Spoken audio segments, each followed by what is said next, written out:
Hey everyone, how are you doing? I hope all is well. Just wanted to come on here and say something to you about love. I know I talked about love yesterday, right?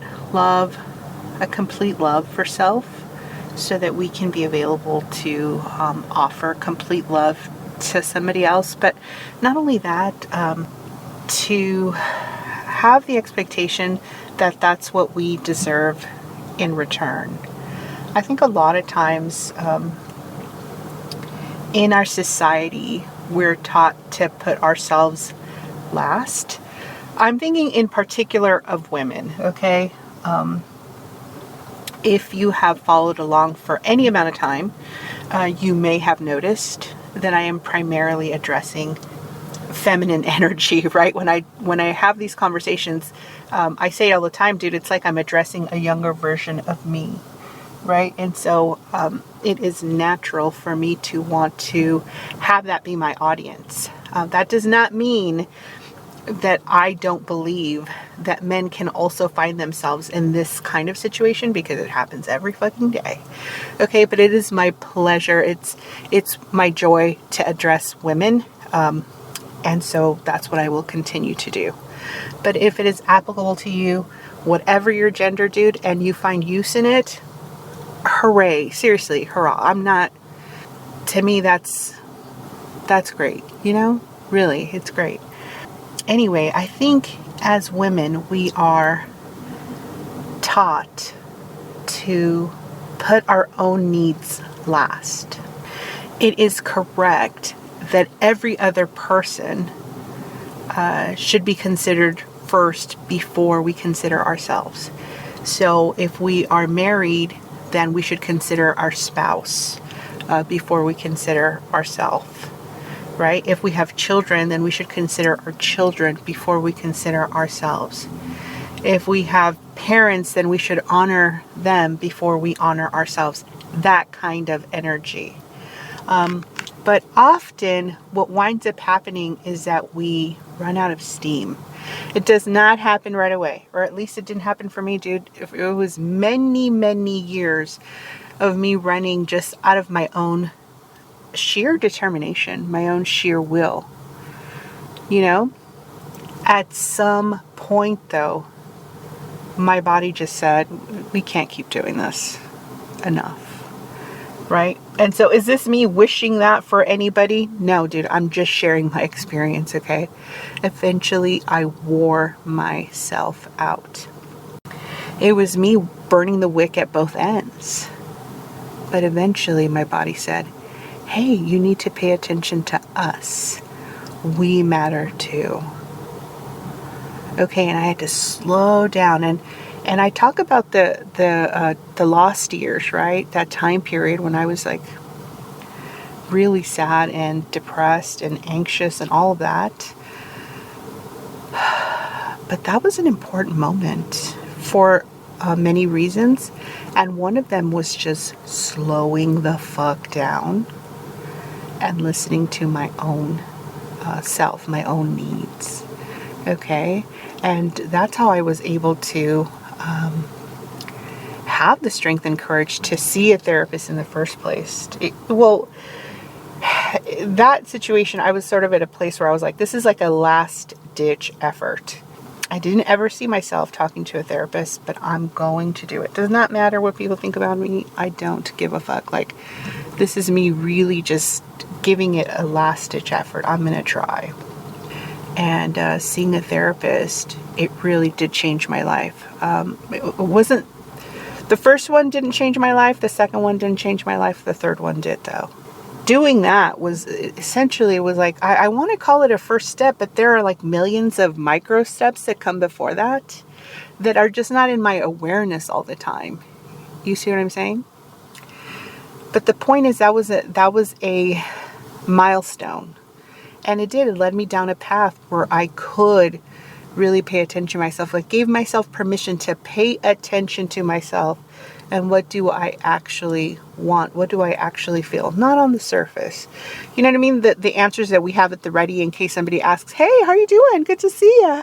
Not that energy, dude. Like those secret things, those longing things that I was afraid to address, that I was afraid to really look in the eye and go, okay, I am unhappy in this marriage.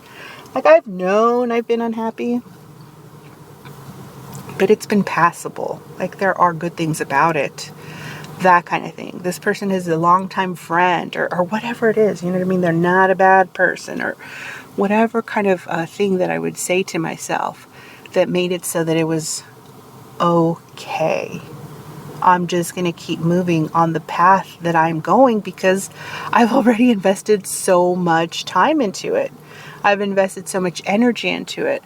My friends and family, they all know me as connected to this person. You know what I'm saying? That's the sunk cost theory. And so essentially, I was fully prepared to sacrifice my entire life because of the look of things. Because I was worried about the look of things, right? But once I went down the path of actually considering myself, actually taking myself seriously, my own feelings seriously, and go, wait a minute, why do my feelings not matter? I know I have been saying for years, I need help. I need help. We're not in a good place. Can we fix this? Can we and you know, constantly being dismissed, essentially, I was allowing that to happen by dismissing the feelings myself. And so at a certain point, though, I was like, no, I have feelings too. I have needs too. I matter too. I do not have to be the very last on my list every single fucking time. You know what I mean? I'm going to stay in this heartbreak. Really, I really do think of it, dude, as death by 1,000 cuts. That is the best way I can describe that connection.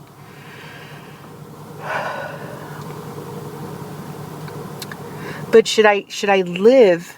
Should I continue to live in the energy of death by 1,000 cuts because I want to protect the look of things? Fuck no. Who gives a shit? I don't give a fuck. And the wonderful thing that came out of that is that I have slowly gone on this journey where I legitimately do not give a fuck what people think about me. And my feeling is people are not thinking about me. That's the way I live my life. Just sort of like going along, doing what I want to do, being concerned about my feelings and what I want. You know what I mean? Interacting with people as they come along. But I guess you can say I'm in main character energy for fucking sure.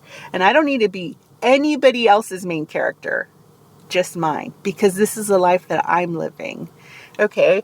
And when I interact with people, my assumption is they are the main character in their story. And so I treat them accordingly. I treat them with respect. I treat them with kindness. Okay. Because I'm not afraid of them. They cannot take anything from me and I cannot take anything from them, dude. I want them to succeed and I am succeeding in my own way. And so it gives me so much freedom, dude, to just 100% authentically be myself no matter the circumstance and doesn't matter who I interact with. And so it's so important to not put ourselves last, dude. We should regularly be putting ourselves first. It is not a selfish move.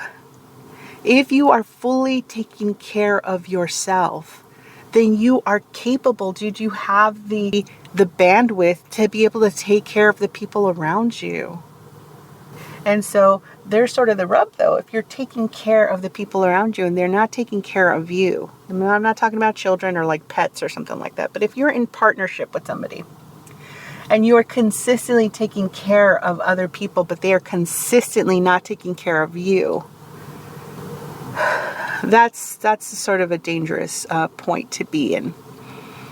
But nothing's on fire, dude. Everything is fine.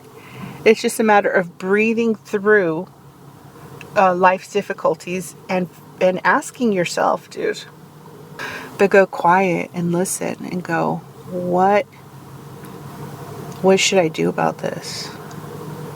How can I help resolve this? Because it turns out I do matter, and I do want to be in a true partnership with somebody. So how can this be resolved? And then the question becomes, can it be solved? And my thinking is, it could or it could not, dude. We're not in charge of it. We may want it to go one way or another, but we are ultimately not in charge of how things are going to go. Things are going to go the way they're going to go. That doesn't mean that I don't need to show up and try my best or something like that. That's not what that means, dude.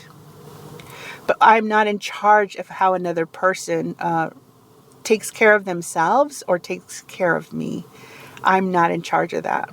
I can communicate, I can be honest, but I'm not in charge of that. And so I have to let it go. I have to surrender it, dude. It is what it is, dude. All I can do is show up and be the best version of myself. That's all I have control over. I don't have control over anything else. Anyone else. Do you see what I mean? All right. I'm going to go back to enjoying this latte, folks. That may be a sort of heavy message for a Thursday, but it is what it is. All right, folks. See y'all.